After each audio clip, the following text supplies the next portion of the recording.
Pragmatis saya kira di dalam diri Saprudin Prawira Negara itu bukan dalam makna sebagai ideologi ya, tetapi sebagai sikap pengetahuan.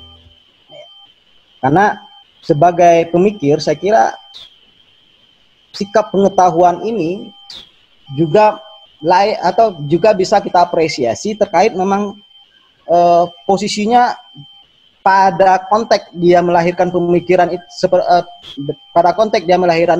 itu seperti apa gitu ya. Nah, tadi saya sudah tegaskan bahwa sesungguhnya memang teknokrat. Nah, hari ini kalau kita lihat atau kita hubungkan dengan realitas, maka apa yang digugat oleh Saprudin Prawira Negara tentang bunga dan riba, saya kira menarik ya. Dia kan sebenarnya mengugat apa sih bedanya ketika seseorang mengambil keuntungan jual beli tunai besar ya, justru lebih besar daripada orang yang mengambil keuntungan dengan mengambil bunga dari jual beli kredit misalnya, atau dalam bahasa perbankannya murabaha.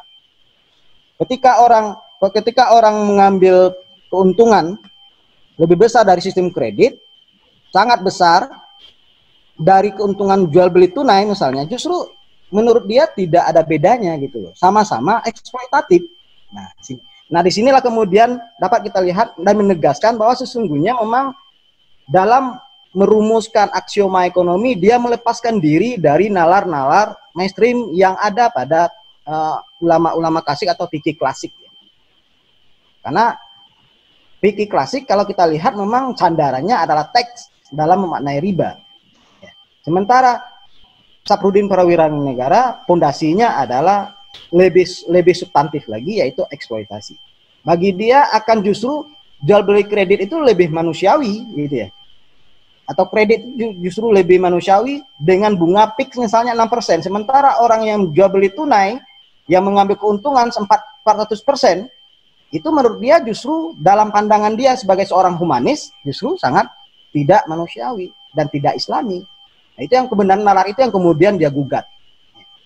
Nah, apakah kemudian Saprudin Prawira Negara ini mengeluarkan pemikiran seperti itu erat hubungannya untuk membela kepentingan dia atau mempertahankan dia status quo dia sebagai teknokrat, membela kepentingan negara waktu itu? Ya saya kira perlu studi yang lebih lanjut begitu ya.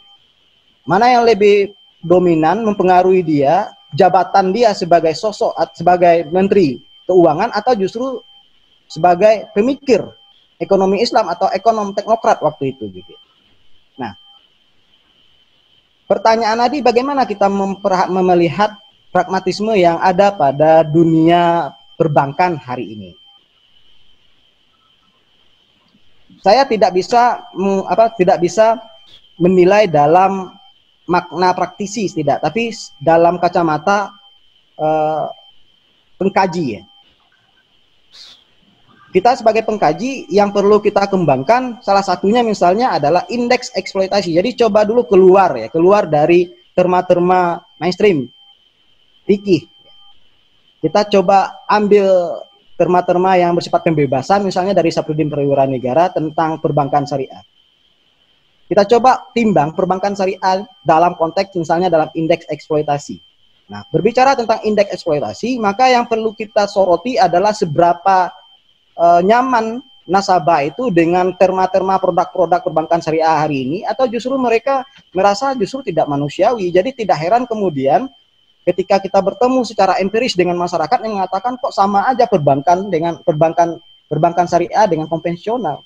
Bahkan lebih subtil lagi, salah seorang profesor di Yogyakarta itu mengatakan kok perbankan syariah itu kan sebenarnya sama saja, tuyul dikasih peci. Nah ini kan sebenarnya sentilan.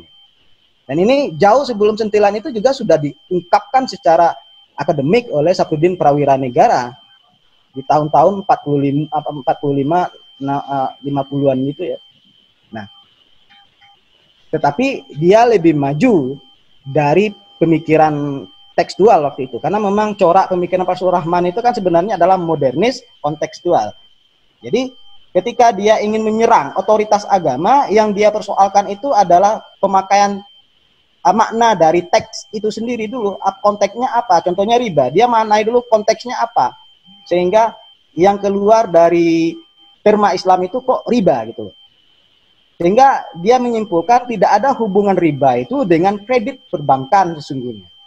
Makanya kemudian dia mengatakan pendapat yang saya kira bersifat nawadir ya, agak jarang dan berbeda dengan mainstream. Bunga itu tidak haram. Nah, itu.